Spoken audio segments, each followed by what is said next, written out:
How's it going, everybody? It's your boy Gage, and today I'm going to be showing you my updated Paleozoic Frog deck profile.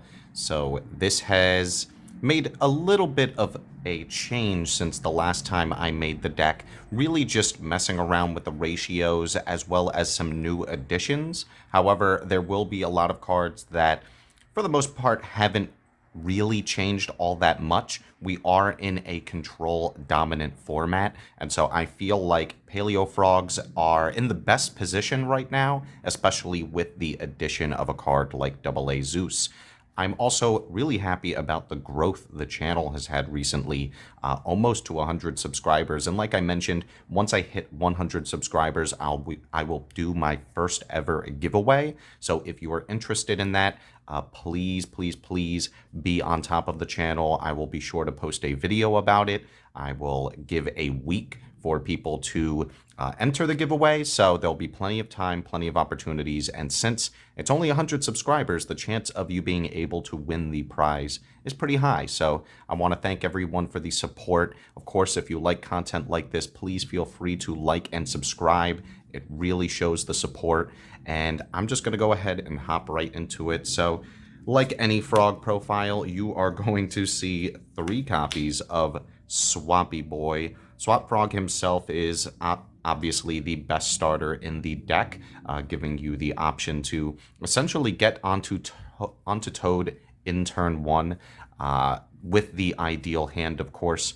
And Swap Frog on his own isn't always the strongest play, but of course, if you can have a Dupe Frog in conjunction with that Swap Frog, then it becomes a lot more powerful since, yeah, there aren't too many good frog options for the deck. So Dupe Frog unfortunately has to remain in the deck, even though the opportunity for you to gain his effect off of destruction doesn't happen too often. Though sometimes you can crash him into your opponent's monster if you're going second, and that gives you the option to search your Swap Frog, which is really nice. But other than that, he really is just there for good discard fodder. Every now and again, you could get the lock where you can, if you have a Toad on the field, you can summon him from the deck, and then now your opponent can only target him with attacks. It's cute, but honestly, you know, in our day and age, in 2021, it isn't the strongest play, but nonetheless, you need another frog name, and Dupe Frog fulfills that. In my last profile, I showed off, it was an experimental build. I showed off 3 copies of Ronin Toadin, and honestly, I am sticking with it. The fact that there are a lot of cards that now banish from the graveyard. I had gone up against Shadal's the other day, and they hit me with the Aerial, which banished 2 of my frogs from my graveyard, 2 of my Ronin Toadins, which usually would kill this deck. You really need the Ronin Toadin. So honestly, having 3 copies is always nice to have. Anytime that my opponent banishes the Ronin Toadin or finds a way to get rid of it, I know that I have extra copies in the deck. I am also playing Desires, so by maxing out on Ronin Toadin, you never risk drawing into banishing the Ronin Toadin off of the Desires. And of course, if you have a Swap Frog in your hand, you could use the Swap Frog to send it to the graveyard before you use the Pot of Desires. So yeah, of course, this also increases the probability that you draw this in conjunction with Swap Frog. Remember, Swap is not as good on its own, but in conjunction with another frog, it becomes a Toad. So that's why I actually like the 3-3-3 line. It's been working for me, and honestly, no one expects the 3rd copy of Ronin Toadin, so yeah, that is what is going to allow you to keep grinding in the event that they find a way to deal with him, because yeah, normally without Ronin Toadin, your game plan is over. And I am playing the 1 copy of Flip-Flop Frog. The fact that this is non-targeting, non-destruction removal, you just flip this if it's attacked, or if it manages to survive the turn, and you can bounce your opponent's big, strong, untargetable, indestructible monster, And honestly, no one ever sees it coming. Most people, if they choose to attack into a face-down monster on your side of the field, they assume it's a dupe frog, they assume that it's a Ronin totem, but never would they expect for a flip-flop frog to actually end their day. Like I mentioned, it's a control deck, so if you are able to slow your opponent down and keep them from establishing an incredibly strong board, then that is going to be what's key in allowing you to continue to grind, because that's what this deck does. It can OTK under the right circumstances, but sometimes it is a slow burn, and you really have to see certain combinations of cards in order for that to happen. So one flip-flop frog, it's been working for me. Try it out yourself. I've tried different ratios. I've tried 2, 3 is a little bit too much, but right now I am liking the 1 copy. Of course, as extra banish fodder for Ronin Totem as well, so you can never go wrong with an extra frog in the deck. And then the MVP of going first, we are playing Barrier Statue of the Torrent. Even if we are not, we end up losing the die roll, it was worth it. I mean, because if you do win and you are able to go first, you're pretty much able to guarantee that you will be able to get him to stick. We're playing a lot of cards that will prevent your opponent from really being able to do anything. Most people under barrier will have to normal summon and then just attack into him, and we're playing a lot of cards that will keep your opponent from being able to do that. So honestly, an incredible card, and I highly recommend playing it. This has won me so many games, it's not even funny.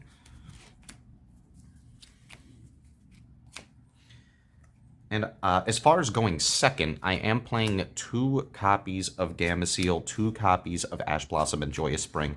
I've really been liking the 2-2 lineup. For a deck like this, you want as much versatility as possible. So I tried 3 of each, but more oftentimes than not, you're drawing into 2 of each of them, and it's not really that ideal, right? Ash Blossom, it's a great card, but it is a hard once per turn. And Gameciel, you really only want to use on 1 really powerful boss monster, so you never really need 2 in your hand, especially since you want to see other combinations of cards like your frogs, like your traps. So yeah, I've been liking the 2-2 lineup, and my side deck is actually really flexible. I play a lot of different cards to combat different strategies, so they're easy to swap out in the event that I need to adjust for a particular matchup, and you'll see what I mean once we get closer to the side deck. And that's it for the monsters. I'm going to go into the Paleos. Obviously, one of the best ones, Canadia. It is the Book of Moon. It'll flip your opponent's monster face down. So, yeah, you can prevent your opponent from going into a powerful link play by putting their the monster you think that they're going to use for a link summon in face down defense position. So if I'm going up against an invoke deck, usually I will end up using the Canadia on the Alistair so that they can't get him into the graveyard. So yeah, 3 copies of Canadia is very strong, and of course, when another trap is activated, you can special summon it as a monster. Like I said, you only really need 1 frog and 1 paleo to stick, and you've got yourself a toad. That's your win condition. So that's why Canadia is really strong. And of course, every now and again, if a extra deck monster can be targeted, being able to put it face down with Canadia is usually really good. And then, of course, Paleozoic Dinomiscus. I have a love-hate relationship with this card. It's very powerful, obviously, being able to banish a face-up card on your opponent's side of the field. However, the discard is not so hot. I mean, yes, you could get a spare Ronin Totem that's in your hand into the graveyard, things like that, but this deck really can struggle with card advantage, and discarding a card from your hand means that, yeah, you really have to choose wisely what you choose to banish with Dinomiscus, because a 2-for-1, it has to be worth it. It has to be something that's really strong that you can banish in order for it to be worthwhile. And of course, it's a paleo, so it can eventually be a monster in the future. And then 2 copies of Olenoids. I remember for my experimental build, I actually cut Olenoides entirely. We're in a control format, so it is much more necessary nowadays because a lot of people are playing powerful traps. Not to mention, you just need extra paleo names. It sucks that we don't have any that are better, but, you know, Olenoids, it fulfills its need in being able to destroy a spell or trap. Nothing too spectacular. All right, and that's it for the Paleos. I am Also playing 3 copies of Solemn Judgment. This is just so that you can prevent your opponent from blowing you out with cards like Harpy's Feather Duster. That is honestly Lightning Storms. Those cards just essentially end the game. And I really would rather pay half my life points to still keep all of my cards and potentially stay in the game rather than just being completely blown out. So yeah, I play Solemn Judgment just in case there are any of those blowout cards. And of course, even if they don't end up using blowout cards, you can use this to stop a very powerful monster from being summoned. Or if you time it properly, you can prevent a monster from sticking that your opponent needs in order to continue their combo. So Solemn Judgment is still very powerful, very versatile. And now for 3 copies of Compulsory Evacuation Device. This allows you to interact with your opponent and prevent your opponent from just summoning a monster and attacking into your barrier statue. It's got so many random applications. It, of course, triggers your Paleos in the grave so that you can special summon one. Compulse, it's very versatile, very powerful, and I still love it to this day. And then it fulfills a similar role. I'm playing Crackdown. Crackdown is a little bit stronger because it prevents the resource from going back into your opponent's hand, which is nice, or extra deck if you use Compulse on an extra deck monster. And Crackdown is really good because of the fact that you can actually take that monster and use it for potential link material on your turn. So it's very good, though if it is destroyed, the monster goes back to your opponent, so that's the biggest drawback of Crackdown. But honestly, if you're able to time this card's activation right, you can flat out end someone's turn. I've stolen Boral Swords before. It's been pretty nasty with the cards that I've taken.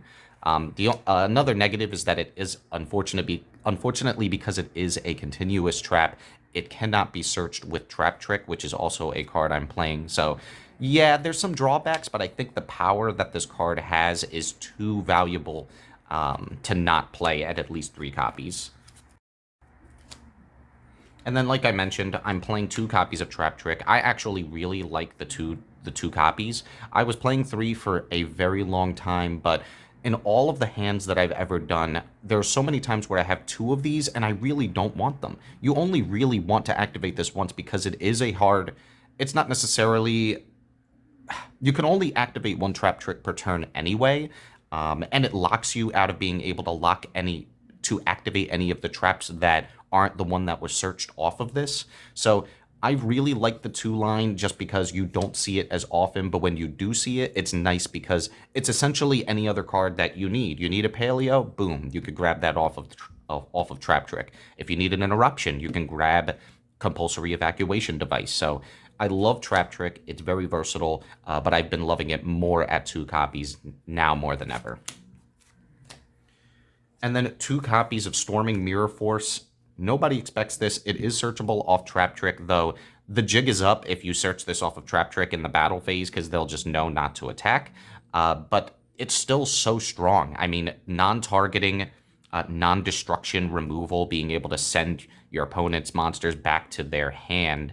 And of course, if it's an extra deck monster, it'll go back to the extra deck. So I've definitely had entire boards of people who, they've got like 3 or 4 extra deck monsters on the field. They swing with 1, I storming, and that's it. Their board is gone. And so for that reason alone, this is such a blowout card that it's worth playing in on itself.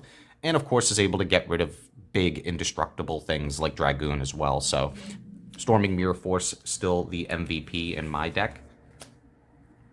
And I am playing 2 copies of Desires. I hate 3 just because if you draw in... you could still draw into the other one if you use Pot of Desires, but you can never draw into 2. So that's what's most important for me. If I draw into 2 Pot of Desires off of a Pot of Desires, I'm just gonna quit right then and there. But at least with playing 2, you guarantee that the most you'll ever draw into is just 1. And like I mentioned, if you don't end up drawing into the second one, just having that +2 is so good. It's a control deck, so the more resources you have at your disposal, the better. And this helps you to get into Toad. Chances are if you don't have a Swap Frog in your opening hand and you use Pot of Desires, you're going to draw into the Swap Frog.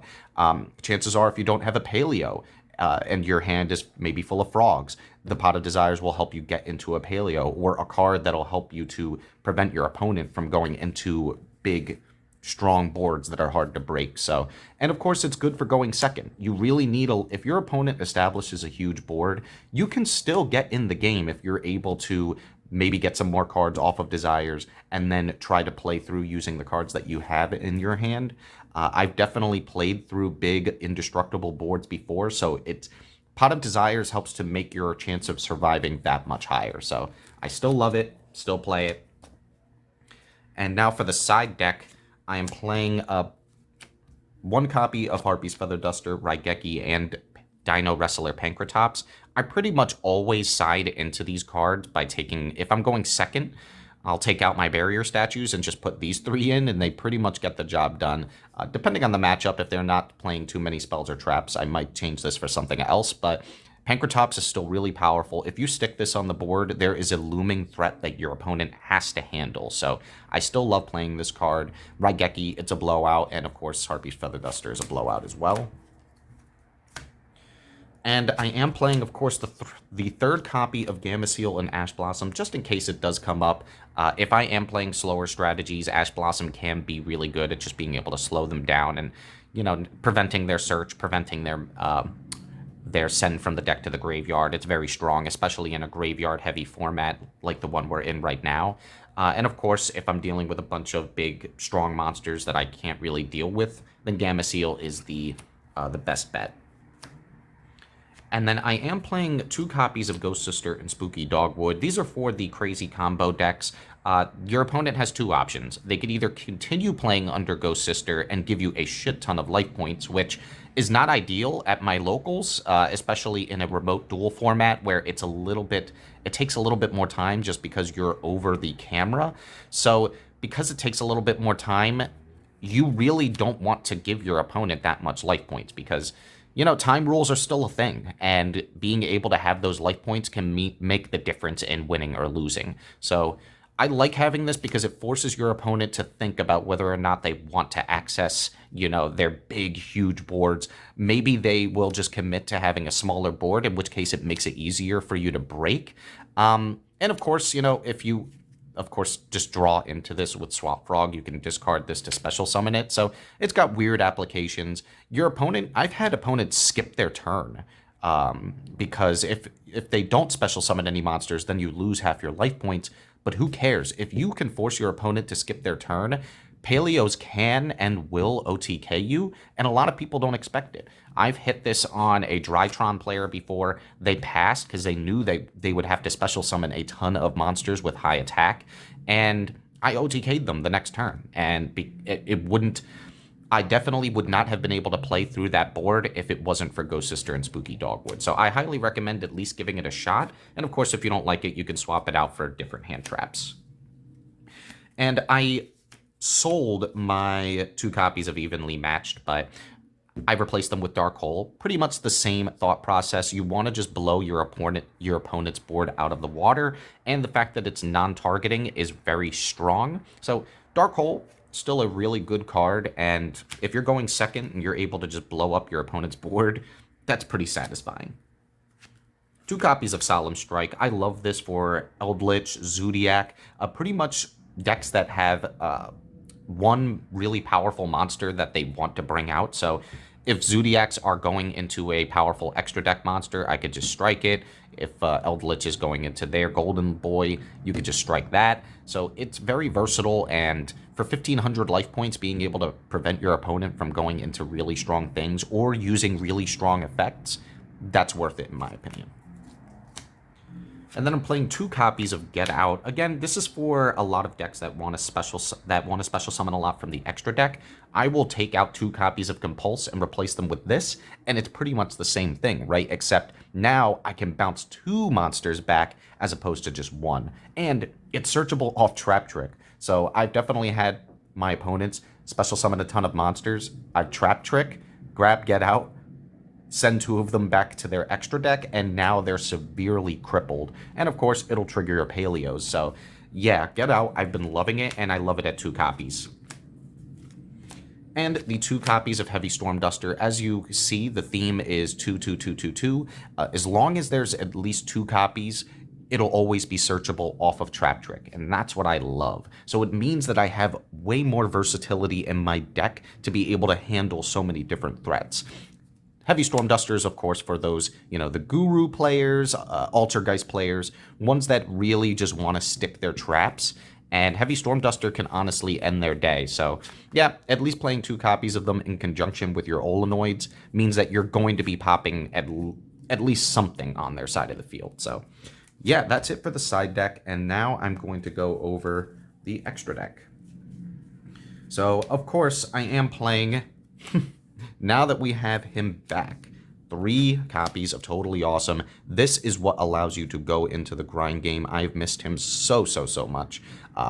He's amazing. He's an Omni-Negate. He floats. He steals your opponent's cards, and he continues and allows you to spam frogs onto your side of the field and allows you to just snowball so much advantage. This is the reason I love playing the deck. He's my favorite boss monster in the game, and yeah, I just love having him back at 3 copies. Very happy about that. And now for the new addition to the deck, we are playing Divine Arsenal AA Zeus. So powerful. I mean, being able to wipe your opponent's board from just attacking with an XYZ Monster. You know how many times we're able to go into something like a Toad, or you're able to go into your Paleozoic Opabinia. There's so many extra deck monsters, specifically that are XYZ monsters, that you could use to go into Zeus. And he ends games. I love that the Paleos have a blowout factor like this, because no matter what, your opponent has to be worried. If they weren't worried about Toad before, now they have to be super worried about Toad, because even if I'm going second and they've already established a board, if I'm able to bait their negates and then go into a Toad and then just attack with it and go into Zeus and clear their board, that's going to end the game. There are not too many instances in which I've gone into this after, going into Toad and establishing my own plays, that my opponent was still able to play through it. Because remember, the Paleos can grind. So even if I send things on my side of the field to the graveyard, I'm still going to have resources in the graveyard. That's where we want our cards to be. So Zeus is so powerful, and it's been such a welcome addition to the deck. It's the blowout factor we've needed for a long time. And I am playing, believe it or not, 2 copies of Bistar Boy. There are so many instances in which I just need a little bit more attack in order to get over my opponent's monster. And Bistar Boy, the 500 attack buff to all your water monsters, really makes a big threat. It makes your Toads 2700, which is pretty relevant. And even if not, I usually will link into these 2 and then use these to go into a Mech Knight Crusadia Avermax. So I am playing the 1 Avermax as well. It's still just a really powerful monster, being able to just pretty much attack over anything. It's also a lightning rod, so if you're able to establish Avermax in tandem with a dupe frog, you now have an attack lock, because they legally cannot attack you with Avermax and dupe frog on the field. So that is a really interesting play, and sometimes it comes up, so I like having access to it in the extra deck, because it's just so easy to go into. I am playing 1 Apollosa. I don't go into it too often, but it's always nice to just know that I have access to a powerful Link 4 like Apollosa if I do have like a nutty hand where I'm able to just special summon so many monsters onto the field. I mean, if I can end on a Toad plus an Apollosa, that is a really strong play, especially if I have cards and trap cards in tandem with that. So, yep, Apollosa is still a really good card. I'm playing Marincess Coral Anemone, really good. Being able to special summon your Swap Frog back from the graveyard to continue plays, and then you could just continue to link climb from there. That's so powerful. So, yeah, I will be playing this, and I will continue to play it for as long as I am playing Paleos. Boral Sword, I mean, it's self-explanatory for the OTKs. Nothing unusual there. Nightmare Phoenix and Nightmare Unicorn also being good utility cards, just in case you need them. IP Masquerena. If you steal your opponent's monster, you can use it to go into something like this. Just a generic link to, and of course it can make your Avermax indestructible, which is also pretty powerful. As for the last of the XYZ monsters, Paleo-Opabenia, basically being able to let you use your paleo traps from the hand is broken. That's busted. And then Sky Cavalry Centauria is pretty busted as well. You can attack into an opponent's monster, send it to their hand, then go into Zeus, and then just wipe out their entire board. So this is a pretty nutty play, and a lot of people don't expect it. They forget that he's indestructible from battle. So yeah, he has been an MVP. And then I do play some Dogmatica, so every now and again they try to hit me, and I have the Antis in my extra deck just in case, so I could just pop a card on their side of the field. So guys, that's going to be it for the deck profile. Thank you so much for watching. Please like and subscribe, comment what strategies you use for your Paleo deck. I will try to get back to as many people as possible. And yeah, you have a great day. Thank you.